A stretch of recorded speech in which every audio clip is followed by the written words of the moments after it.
We acknowledge this land we meet on is the traditional lands for the Kaurna people, and we respect their spiritual relationship with their country. We also acknowledge the Kaurna people as the custodians of the Adelaide region and that their cultural and heritage beliefs are still as important to the living Kaurna people today.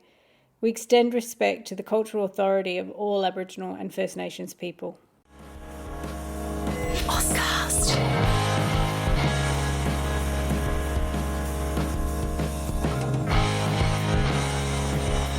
Amy And is a podcast that explores all kinds of bookish things, and that can include some pretty adult content. So please be aware that some of this content will be not safe for work or for young ears, and be careful who's listening when you are.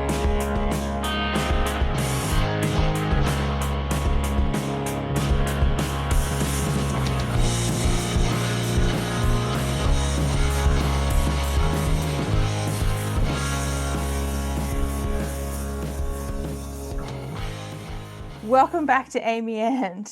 Welcome to our After Dark episode. As you can see, everyone is spooky as hell. Yeah. You'll get to, I believe we're going to put Justina's reveal in the cold open, but you should do it again. And for those of you listening at home, picture what was her name? Like, how do we describe this? Samara from the Ring. Samara? Yeah. The thing that calls out the TV. There we go. In the Ring. Yeah, the Ring girl. Yeah. So we have Justina as an amazing Ring girl. It is kind of giving the what's thing up, as well. YouTube? It's Samara. Samara or Samara? Anyway. Please like, subscribe, and share. Most of all, share. And I'll roll out of this TV screen with all of your friends. Oh my God, that's like chainmail, share this. It's literally original haunted chainmail. Old school horror haunted email. So we've got Peyton in a cowboy hat, and we have Abby in a little Red Riding Hood-esque cape. Yeah, it's a cape. But Harry with a wig of some kind. It's Frankenstein's wife. Oh, right, the Bride of Frankenstein. Bride of Frankenstein, that's it. And I've got a little cape on. So we're appropriately dressed for this week, which is the week of Halloween, the spookiest week. We are unfortunately missing our leader, Amy. Tragic, because I would have loved to see what Amy would have put on as a costume. Oh, same. Did you guys have like a go-to Halloween costume when you were younger? Yeah, really boring, like witch. Because you could just wear like a black dress. Didn't go to a lot of Halloween parties, but dress-up parties was always just something that I had in my cupboard already. The only time I can remember dressing up for Halloween or dressing up for anything in general is as a kid. A friend's birthday falls around the time of Halloween, and she had a tour through the Adelaide Zoo, and we dressed up, but I'm pretty sure I just put in fangs, and that was it. Yeah. I think I was well and truly in my Twilight phase. The one time I went trick-or-treating as a kid, I dressed up as Trinity from The Matrix. Wow. So I was walking around in this, I borrowed my mum's leather jacket, I was walking around in an Australia October heat with a big leather jacket and like Doc Martens on. Oh, no. Real smart. I dressed up because the only time I ever needed to dress up was when they used to do them at like primary school. You like dress up for Halloween or book clubby stuff. Week. Yeah. And I used to dress up as Triss from Divergent. So I would wear like a black top, and then my mum would hand draw on the 3 bird tattoo on like my collarbone, and I'd be like, now I'm cool as. And that was it. That is epic. That's so cool. I don't think that book was out when I was in primary school. I won't say what grade this was then. A bit of Justina lore is that I used to do cosplay.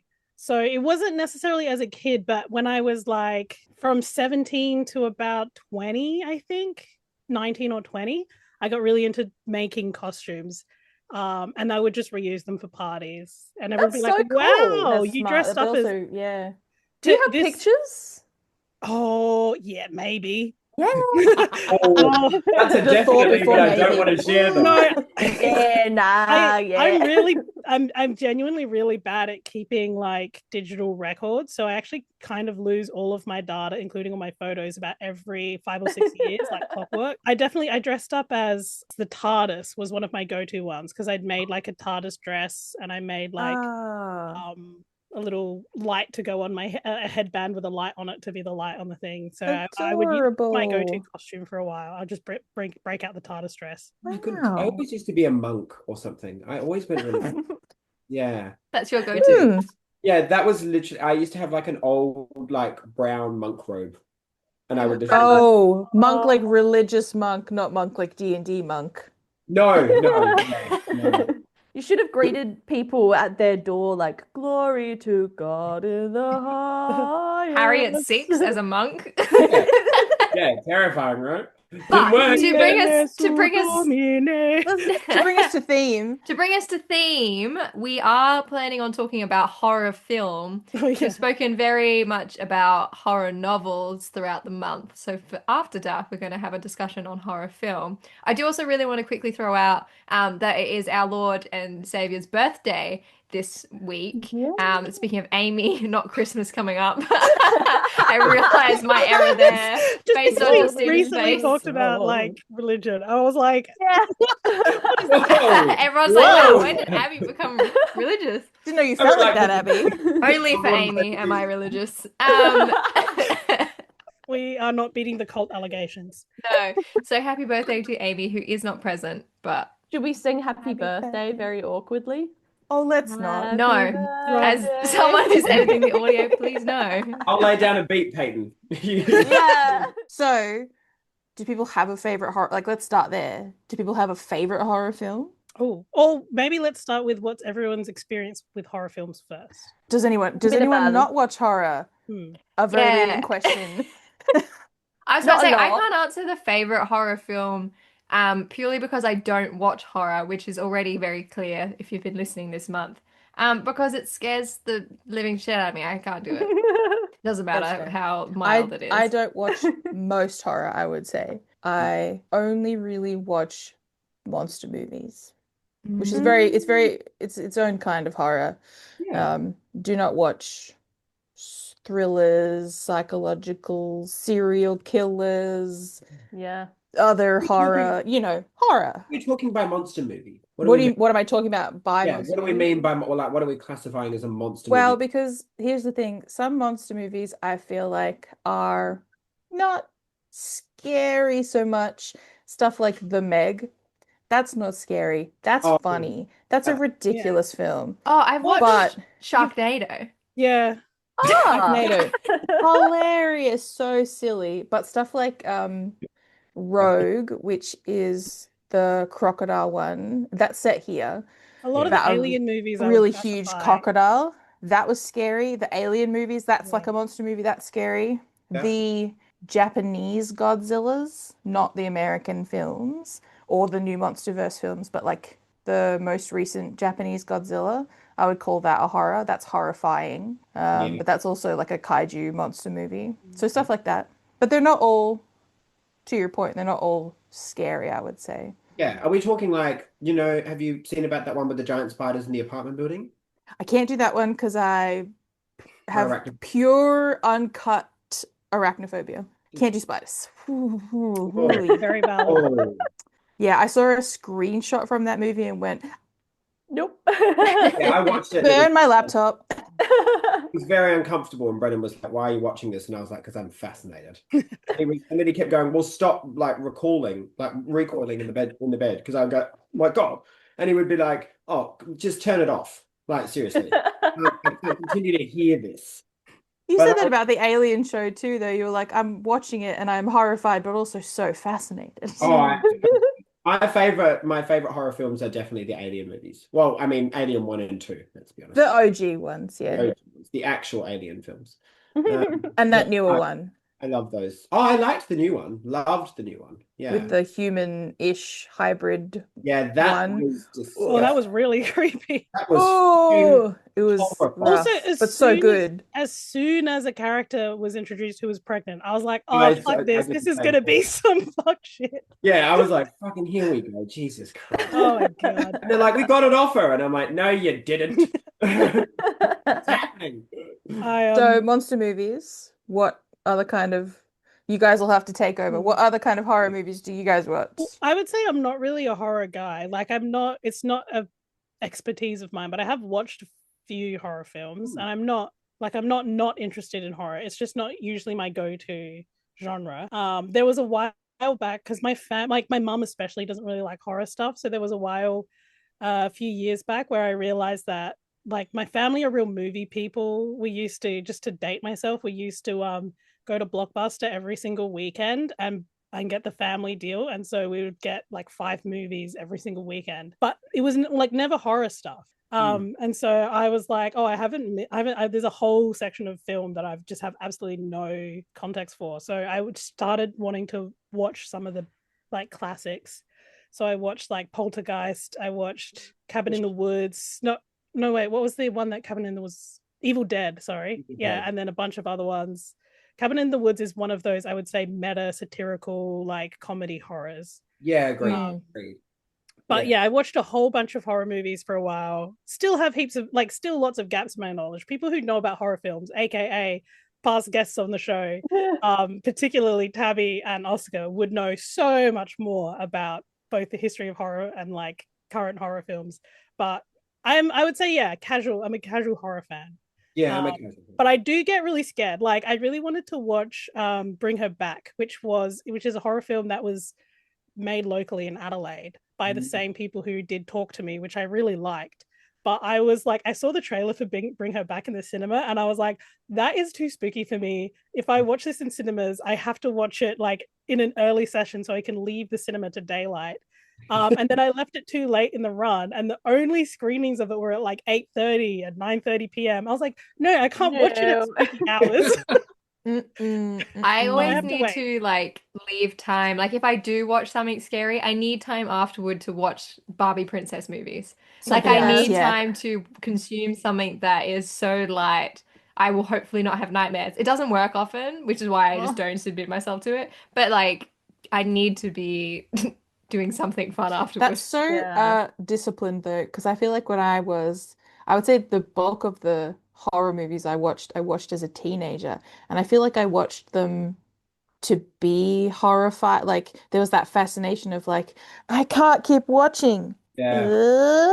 But I'm watching, and I just got to a point where I was like, I don't think I actually enjoy this. I'm watching this for the wrong reasons because I have such trouble with jump scares.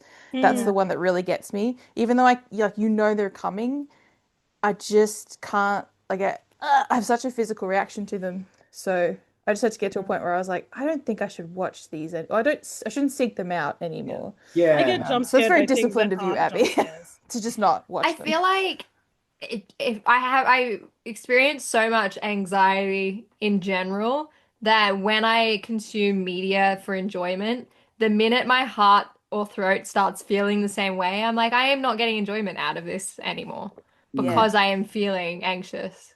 Whereas some people do, right? Yeah, some people love The that. draw for a lot of people is they do want to feel that adrenaline going. Whereas like, no, I'm good, thank you. I get that from leaving the house. I'm good. Yeah. I'm similar to a lot of you in my limited experience of horror. I was thinking as you were all talking though, I really loved The Haunting of Bly Manor. I think I really love when something has like a very prominent story running through it. Whereas I remember when I was a kid and Paranormal Activity became an absolute phenomenon. I don't even know why. I don't even know the history of that, but it was huge. Part of why was it had like they released it to cinemas with multiple endings. Like, yeah, you could watch it not thinking you knew the ending and it would be different. So I didn't think that was part of it. It was like, what ending? I forgot about that. And then there was like, not that is unique. This is unique to Paranormal Activity, but the not knowing how real it was because it's all on the the found footage style, which is also like Blair Witch Project. I haven't seen it. I was about to say Blair Witch Project is actually really creepy because it's the same vibe.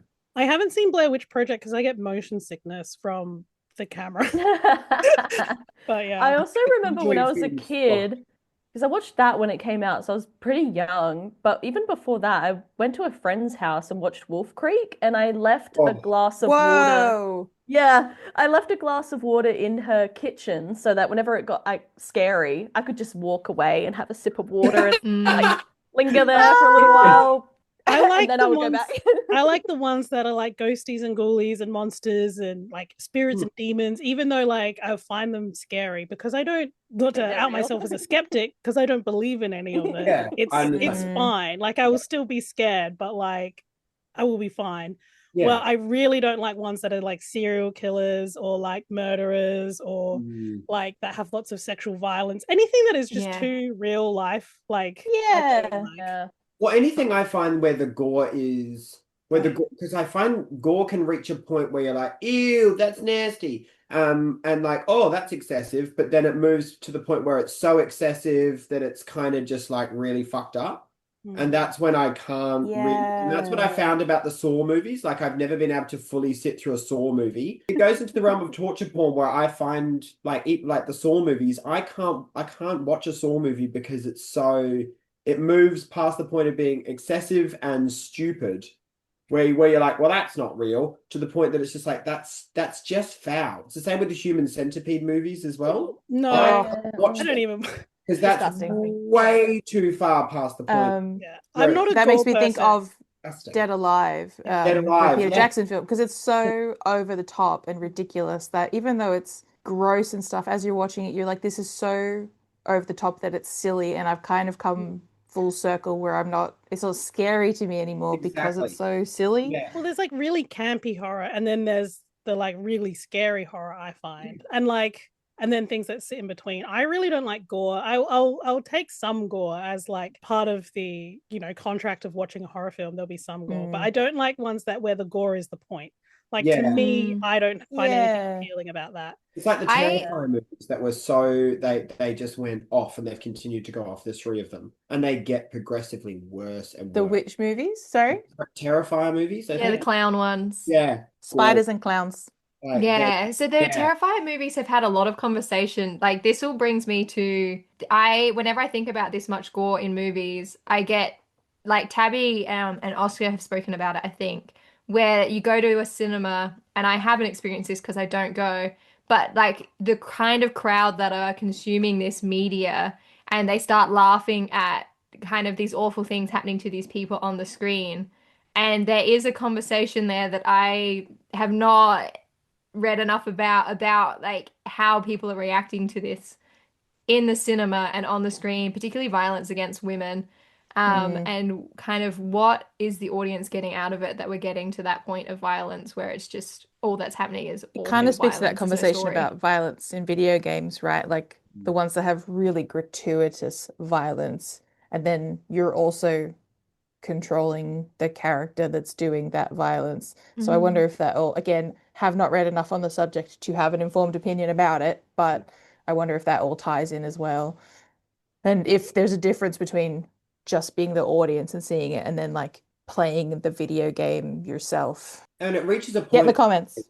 where again I haven't read, same as you guys, I haven't read enough to have an informed opinion, but I move those things out of the branch of horror, like where I go, that's not horror in the genre anymore, that's doing something completely different. Oh, I feel like horror, it's one of those huge umbrella terms, right? Like it encapsulates so many different types of stories and like films and games and things, from like Hocus Pocus, which isn't really a horror film, but it has that like aesthetic, and like the Addams Family, like those like spooky Halloween themed type of like films. Nightmare Before Christmas. Yeah, and then you've also got your like, I guess your Saw movies or whatever. I mean, because I don't watch gore. I don't really like gore. Whereas I'll like, even though I find horror movies scary, I'll watch horror movies that I find scary. I Again, found the not term sure I was what. looking for. Sorry, I just wanted to splatter film is what they're called. Oh yeah, splatter film, which is a great term.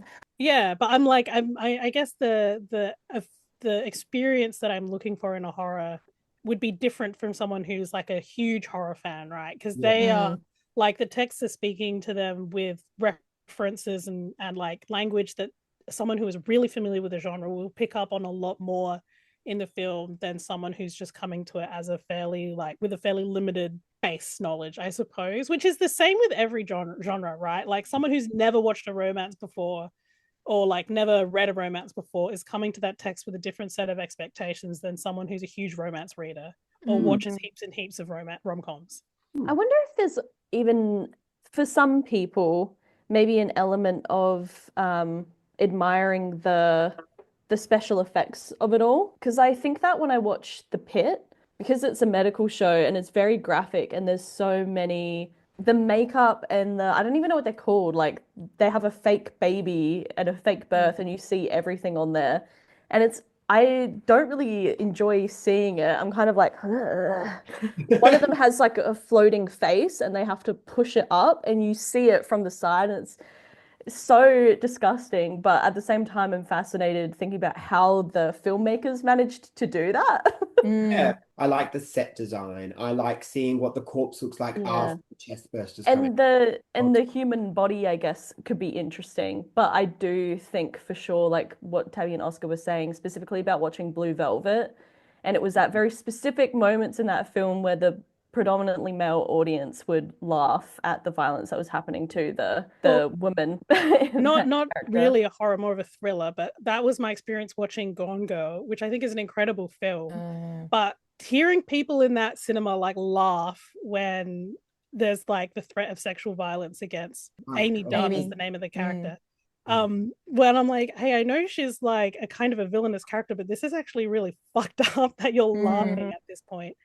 But yeah, no, there is that. But there's also an element I feel like of delight sometimes when you watch horror. Or like I recently-ish watched or rewatched the new Nosferatu movie with my little brother, and he was making fun of me because I kept laughing. And I was like, it's not that I find it funny, it's just that I find it delightful. Yeah, I have to say, because I have one of my friends is really into horror and quite knowledgeable about horror and was like, oh, you got to watch Nosferatu, it's really good. And I love vampire movies and all that sort of stuff. So I was like, great, fantastic. And we were watching it at home and we just were laughing the whole time. And I just kept thinking, like, I am not the audience for this film. Like, I am not appreciating how masterful this film is because I know everyone says it's really good because we could just not stop laughing throughout it. And I think that's what it's not that I'm mocking it. I was just so delighted by everything that happened on screen. I think that's a valid way to enjoy horror. Like, I think that's valid. And I think there's a difference in when you have those gothic narratives as well. Like I recently watched the new Frankenstein, the Guillermo del Toro one, because it was screening as a part of Adelaide Film Festival. And that was such a delightful film and like also really gory, so much gorier than I'm used to. But yeah, Guillermo del Toro has this very artful way of doing these kinds of gothic films that I was That's just true. like, it Stuff felt like very Pan's Labyrinth. as I have well. seen that. Yeah, that was a great movie. Yeah. My friend told me that because she saw Frankenstein as well, and she said it was the perfect role for Jacob Elordi because for most of the film he can only say one word. It's Victor. Victor. Oh, got him. I wonder if that's why a couple of us are interested in primarily like monster films, like monster horror, is because you do get a little less of some of these really like troublesome parts that we all are maybe fighting against when it comes to watching horror. Like we don't want to see that awful violence against women. We don't want to see some of those really dark and very common elements. So it's easier when it's an enormous spider and it's a, like when it's a big crocodile away. eating everyone, that I'm not so worried about it eating the woman because Eating he's the woman. eating everyone. I will say, a bra before it kills her. Like even in monster films, there is sometimes a way in which female characters will experience the violence that is sexualized, or like actually a different one as well is that like because it's not just like women, like I don't know, I find it interesting that horror films in some ways kind of really highlight broader social what's the word, like prejudices or like beliefs about different groups of people, and especially about like the fear of the other and who is considered the other. But sometimes they're quite subversive in the way they tell these stories, and sometimes very, very not. And I recently-ish, again, actually, that was actually a couple months ago, watched Weapons, which I feel like this may be a controversial opinion. I don't know because I'm not in horror film circles, but I thought it was an incredibly mediocre film. But one of the things that stood out to me was that like, yeah, there's sort of graphic violence in it, but it's nothing too bad until you get to the death of the two queer characters in the film die in extremely graphic, extremely violent ways that I feel like even the other characters who have violent deaths, it's not on the level of those two characters' deaths. And I was like, what are we doing here? Like I was a little bit like, oh Jesus, okay. Yeah, like, And oh, I'm, we but don't at the do this same time, anymore. yeah, I don't feel like queer characters should be then protected from any violence in horror films. I'm just interested into why those deaths felt specifically voyeuristic in the gore. We have Yeah, a really weird monster. example of the first of the new Jurassic Parks where the assistant has the Yes. most horrific. She's played by Katie McGrath, who I love. Awful death. Has the Ghana. most I think horrific, about this to this day. graphic death, drawn out death. She's like picked up by a pterodactyl and then dropped into the mouth of the mosasaur, I think is what it is. Yeah, but it flaps with her in the water. You know, it's so graphic, it's so drawn Oh. out, and no one else in the film dies like that. Like her, No. and it's because she's like this annoying assistant who doesn't want to babysit the kids, and she's so obsessed with planning her wedding, la la la.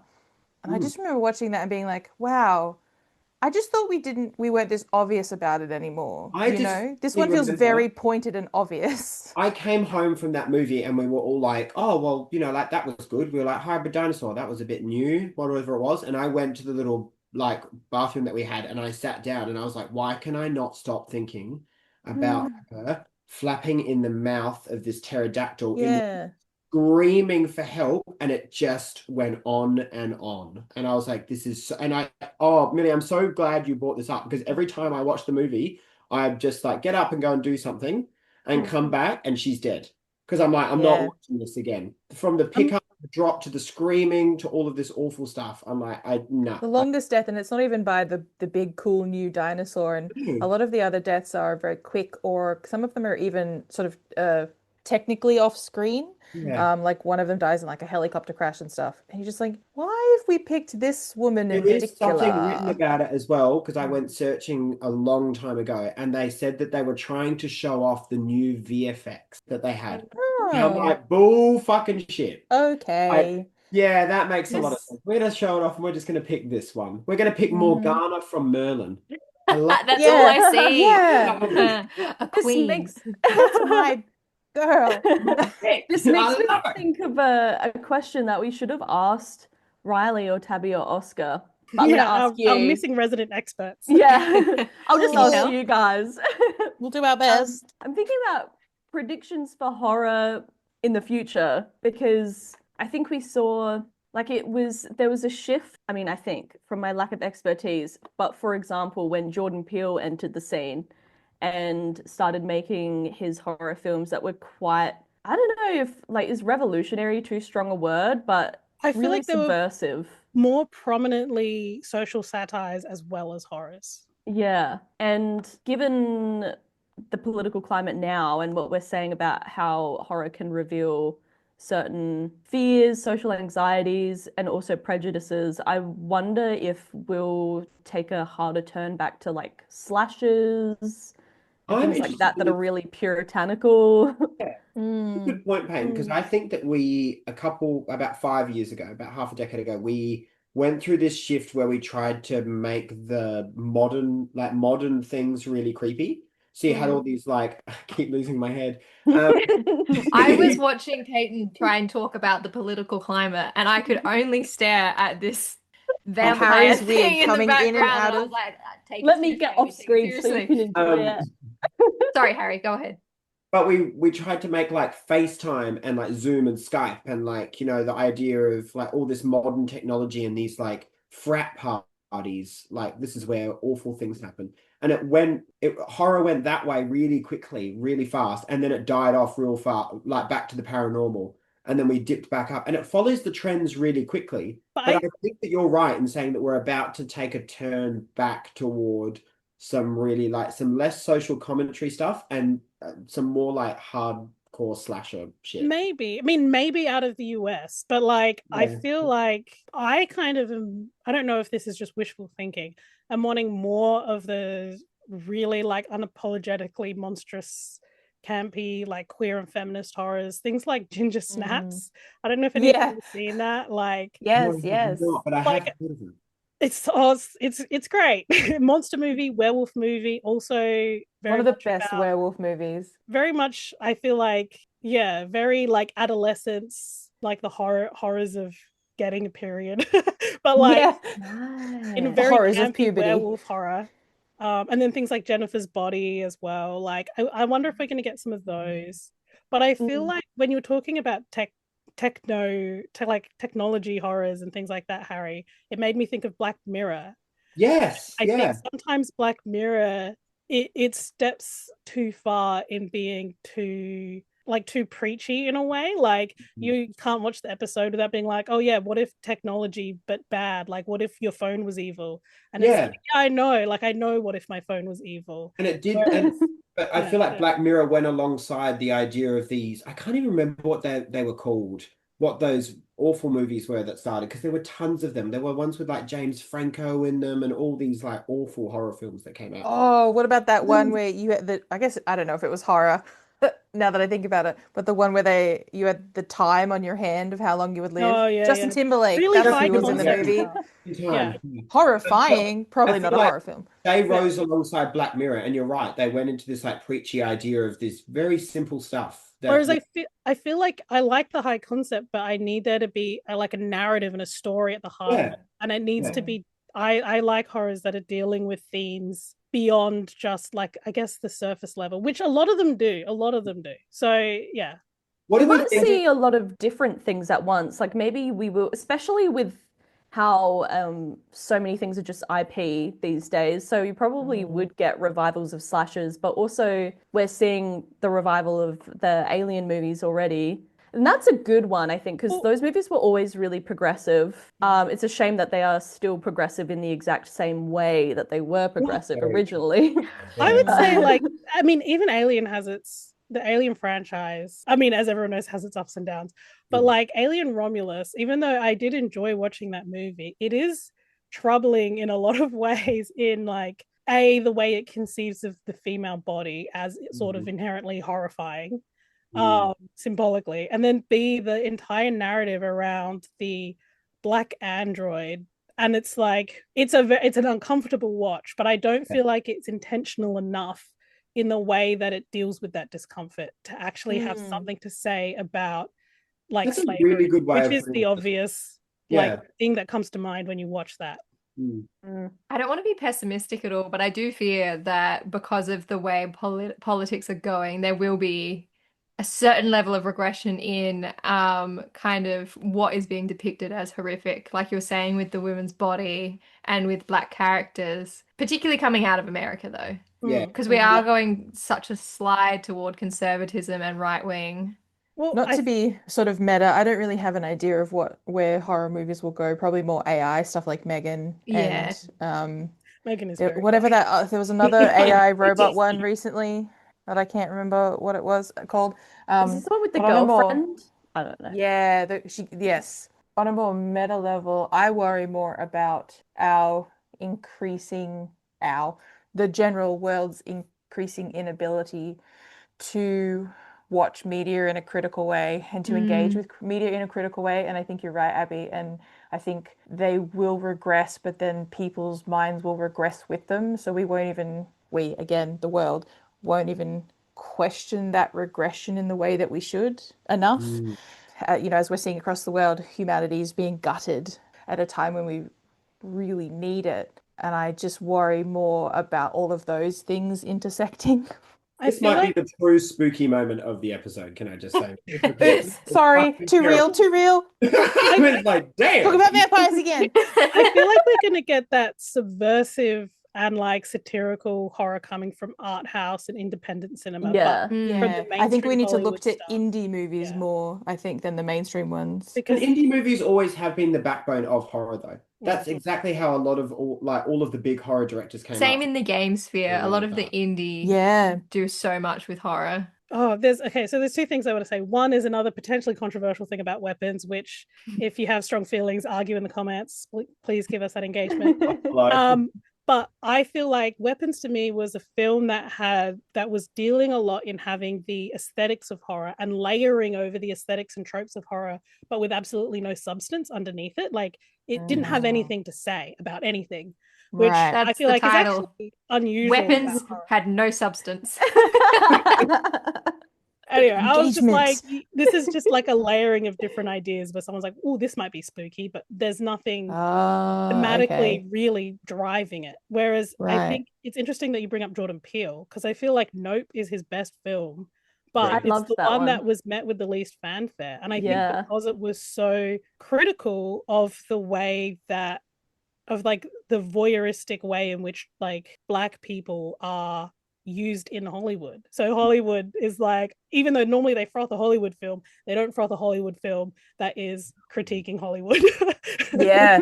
With the I substance, think you're right. well, like when the substance came out, because that was just like pure Mm. grotesque body horror. Oh, it was so disgusting. And as a person that is petrified of needles, like that's like one of my number one fears, that way too many needles piercing flesh in that movie. Like I felt like every time I turned back to the fucking screen, she was injecting herself, and I'm like, I here we can go. I can do needles, but I can't do slicing, and often those two Oh. come together. So it ends up looking like I don't like needles, but what I don't like is slicing. A lot of slicing, But and a even lot of that comes needles. up in fantasy movies too, like when people get sliced with daggers and swords, I'm like, no! Oh, every 5 minutes they're like slashing their own palms. Yes! Let's make a Yes. blood pact. I'm like, don't. Just prick your finger, I say all the time. You know, like blood sacrifice. I'm like, just prick Yeah. the finger and just rub it where it needs to go. I'm like, you Let don't need me a rip it. Just a really quick blood sacrifice into the runes, you Also, know? I You will tear a say, like, you hangnail have, and I'll be drip. bleeding. I will say, you have a lot of nerves in your hand. You actually need your hand quite like doing a Yes. fairly deep dagger cut across your palm is going to impact you for a really long time, actually. Yeah.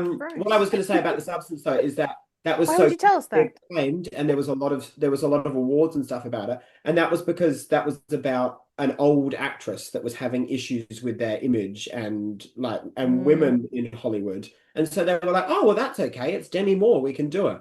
And then Nope by Jordan Peele doesn't get the same appeal because It's so funny because I feel like Death Becomes Her did that 40, 50 years ago. Yeah. The old actress and all that sort of, giving her soul to look younger.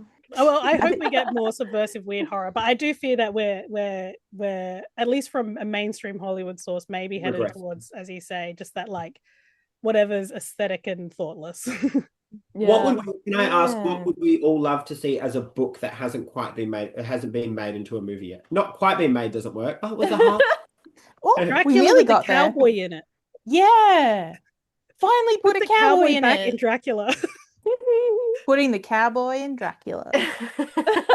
It's Had gay. Red Riding Hood and the Girl from A the lot of Ring. my favorite horror novels, I fear I wouldn't be able to watch. So, So like, I really fair. like The We're talking Truth, about but that's yeah. that kind of grotesque body horror. And yeah, so I wouldn't be able to consume it. Or like, I could not watch The Troop if they made that into a movie. no, it'd be absolutely disgusting. They're all eating each other, or carpet, or fingernails and Ugh. drywall. Ugh. Like, What's the Flash one? Oh, like Pika? Pika, well, they all get P-I-C-A. so in The Troop, they get infested with these tapeworms, and because they're tapeworms, they're that's starving, and so they just start Ah. eating anything and everything. And so Yeah. it starts with like And drywall anyone. or lint or carpet, and it turns into, people. Can you talk about the locker scene where the boys in the thing and they're Oh yeah, they're feeding him bits of stuff through the locker. Bits of stuff. Yeah. Bits of giving him stuff. things to see Bits what and he's gonna pieces. eat? Like Yeah, how they're far just trying to they figure push out it. what limits this person has of eating, and there are none. So I couldn't see that in a film myself, but it would probably make a really gross film. It was on my rec list this month is The Darkness Outside Us, which is a queer sci-fi. I can't really talk about it too much without giving away the whole plot, but I went into that not knowing that it was kind of a horror. So when the horror happened, which happens pretty early on, I went, oh no, because I was already invested at that point. So then I had to read the whole thing, but it was really, really good. And I would love to see that as a movie. But basically, there's these two boys. They're quite young from memory, like maybe 20 or younger than that. I can't remember, early 20s, going on a spacefaring mission to find, another habitable planet, which again, another one of those common fears for the people of Earth. And it's just the two of them. And then stuff happens and it's horrifying. Ooh. But I not really in the wanna read this not in the book. way that space stuff is Yeah. normally horrifying. It's got an extra level of horrifying. But it's such a good book. I would love to see that as a movie. What's it called? The Darkness Outside Us. Oh, that's gonna be my read in between our next book club. It's good. I It's really good. enjoyed My Best Friend's Exorcism by Grady Hendrix. I'm pretty sure it was set in the 80s, that one. So it's full of so many pop culture references that are really, really fun. I don't want to give away the big scene, but her friend's possessed by a demon. It's all in the title, and so she has to try and figure out how to save her friend, even though her friend is evil and terrible to her. But it made me really emotional. It was such a great story about friendship. It was also pretty scary in the way that when a book is scary, it's different from when a movie is scary. I don't know. Yeah. Not to be a very what's the word, like a brown noser, but Please Like I would love an adaptation of that. I think it would be difficult to pull off. This would be a great film. I think And it I would be think- difficult. Yeah. And I think because so much of it is very internal, so it'd be really interesting to see how they approach that. But I think they need to hire the audiobook narrator to do the voice of the demon. But one thing I loved, not to talk about this book more this month, but one thing I really liked about the book is the fluidity with which it moved through memories and past events, and I feel like that would translate really well to the screen. Yeah, I agree. I would be really pissed off if they don't do the thing the way it's in my head, though. Well, the problem Isn't that with always the the way, monster in though? that is that it doesn't have a physical form, and I fear that in turning it into cinema, they would give it some form of physical form. Yeah. And I would hate that. Yeah, Yeah, that's true. I would probably pick either the first is a book that Abby told me to read one time when we were doing another podcast, which is Tender as the Flesh. Huh. No, I don't want to see that in cinema at all. It Doesn't sound like an Abby film. It was really. It's an Abby book, but it shouldn't be in film. It shouldn't. I'd be interested. That would be one of those ones that I'd watch out of interest again. Like I'd be like, how are they going to? And then the other one I was going to say is The Long Walk, but they've literally only just, I think, released that in the cinemas. True. Has anyone seen it yet? Not wait to watch that. I feel like I've seen it. Me too. I've watched a lot of TikTok. So many TikToks. I was really? How many? I said I've seen a lot of TikToks about it. Yeah. Not on this side of TikTok. Not sure why. Not sure why my algorithm's showing me those. But As I've said off pod, my algorithm shows me anything that has a fandom. So it's like fandom. Do you want it? Will you like this? Yeah, and I'm Would you like, okay. this? Stray Kids recently had their world tour encore concerts in South Korea, and my algorithm has been almost exclusively clips from that. So my current algorithm feels like I'm on Tumblr because everyone is making edits of Regina from Mean Girls and what's his name? The brother from Diary of a Wimpy Kid. My friend texted me about this 3 hours ago. They're shipping them at the moment, so my entire TikTok has finally discovered crack slices ships of them together, and I'm like, I'm on Tumblr. Oh my god! Well, this has missed me. I mean, this is also tangential, but are we talking Renee Rapp, Regina George, or no, or OG. Okay. Yeah. I don't know about this. Regina George is canonically a lesbian. Well, there is that. True. Yeah. Yeah. How interesting. That's tangential. I feel like we veered away from horror films. It's after dark. We're allowed to tangent. Found in about 15 seconds. I do have a question. A movie, to sort of link to that. Is there a book that is horror that has been turned into a movie that you do think was done very well? Ooh. I can go first. I have an answer.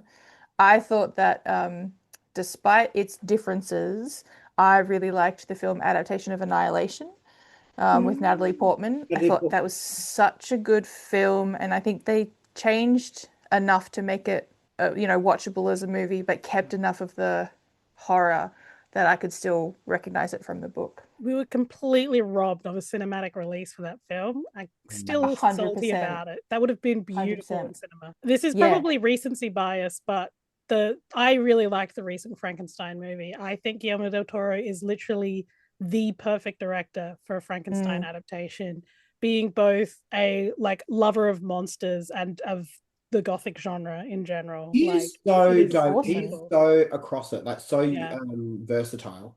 in what Guillermo does. Like he does my favorite like animated series called Troll Hunters, which is literally for children.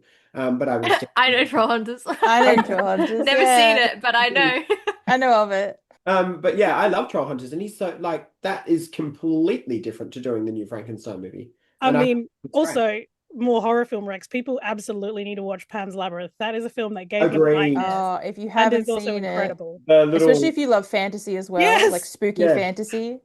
I feel like he really, it might just be that he only works with genres that he loves, but I feel like when you watch his movies, you can tell that, like Pacific Rim, which is my favorite film ever, really. you can tell that he loves the genre and that he gets it. And I feel like he always nails the vibes of each genre that he dips his toes into. Even if a lot Because I of what feel his like stuff is he- horror-ish. He comes to his films, I feel like, from such a place of empathy that I feel like, especially in a story like Frankenstein, where it can be easy for it to become about like, oh, how scary is this disfigured character?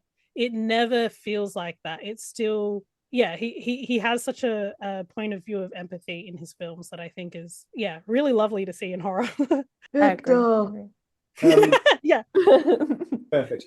My favorite would be The Mist, actually, because I think that the ending of the Mist movie is so different to the book, and it was like really publicly applauded by Stephen King. Oh, interesting. Like this is actually exactly how I should have ended the book. Like, and it's a huge diversion. Like it's completely different, but it's I so didn't know that. awful as an end of a horror film that you're like, but it's brilliant. The movie is really fucking weird. Yeah, it's the ending that really carries it through. And I remember everyone was like, "Oh, the outrage from some fans." And Stephen King was like, "No, this is actually fucking brilliant." Like they understood what the purpose of the book is, and they did an ending that was better than my own.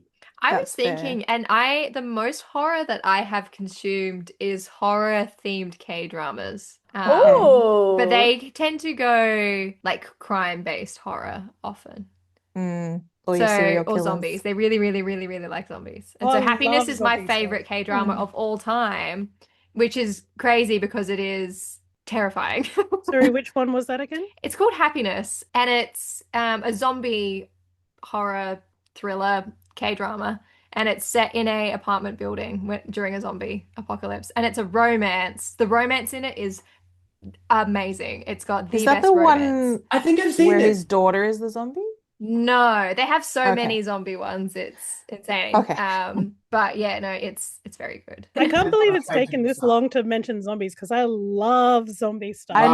Wow. I almost mentioned them earlier and we got off on a tangent. Yeah. Because zombies are horror Reminds for the me most that part.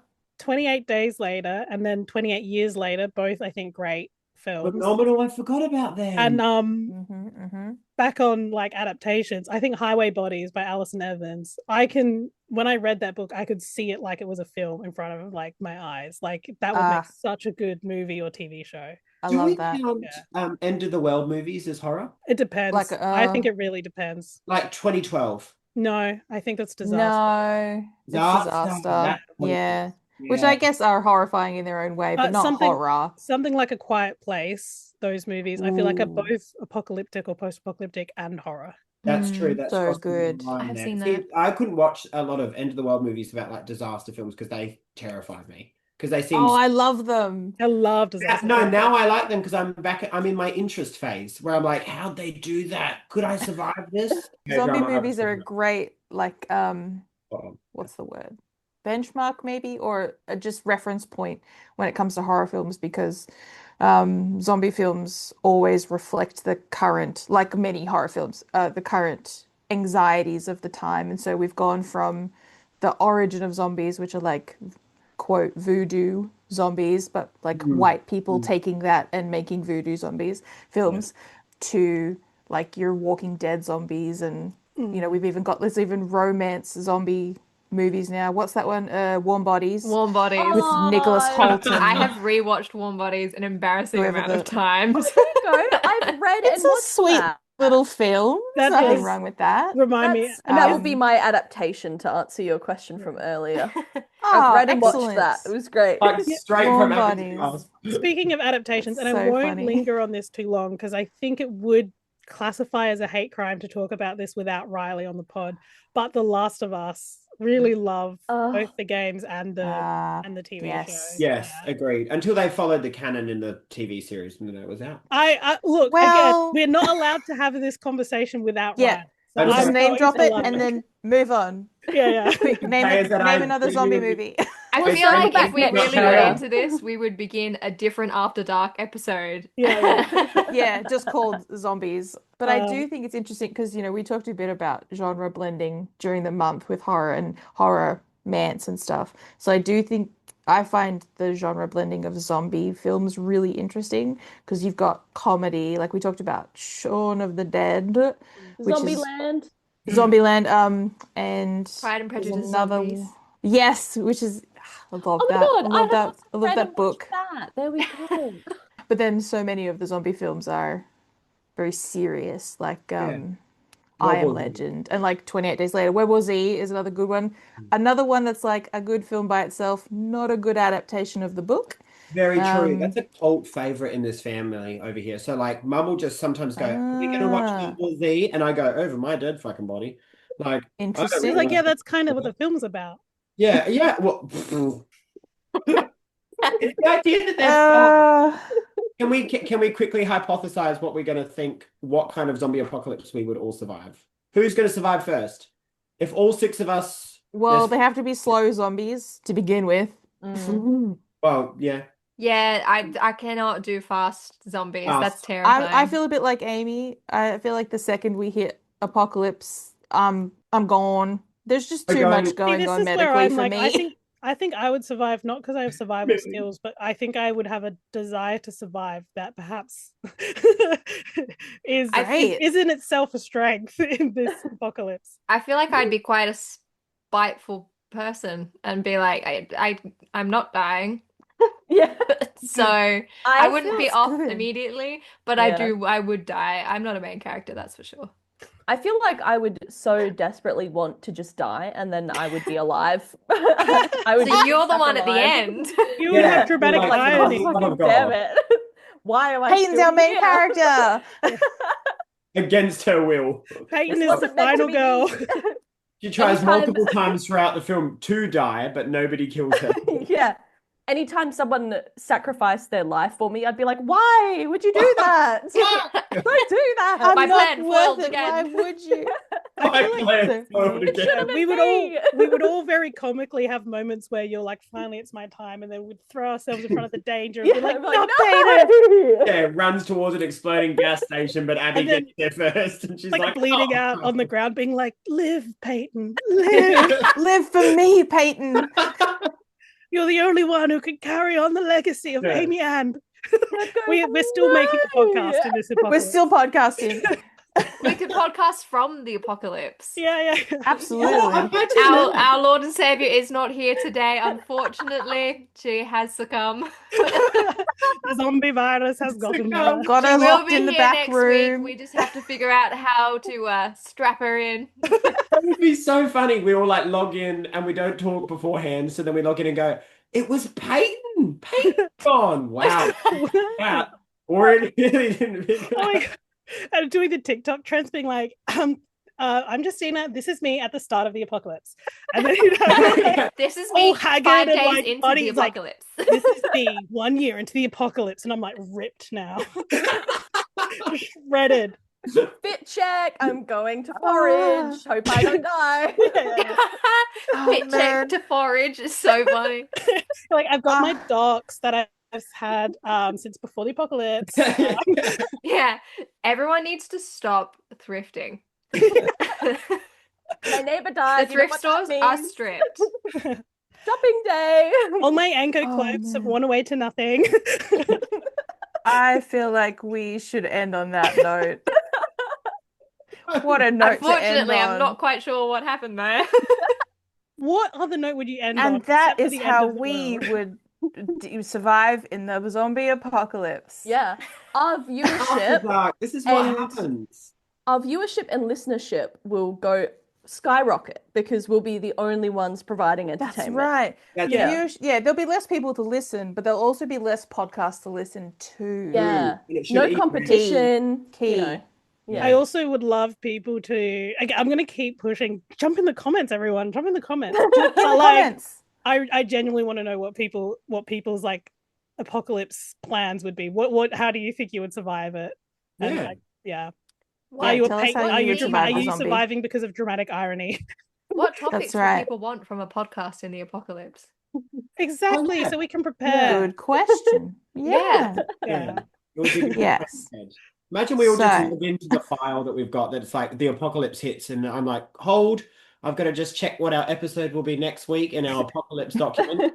Yeah, I'm trying to upload the episode. I'm just in Come a with cell me. and the Wi-Fi's pretty We're bad. behind you fighting off the zombie horde. Yeah. I was like, Abby, how there'll much be no longer, Abby? reels this week. No reels. We'd be like, come with me to forage for books to have for our book club apocalypse book club. We're just I'm like, here to you can't rob my access this neighbour's library house. Don't looking worry, for we're going something. to read them out to you on the pod. Nobody cares about copyright anymore. All right. Thank you for listening, everybody. This has been our Halloween After Dark episode. Thank you, Peyton. Thank you, Justina. Thank you, Abby. Thank you, Harry. And thanks to me. Good Thank you, night, Millie. everyone. Happy Halloween! Happy Bye. Halloween.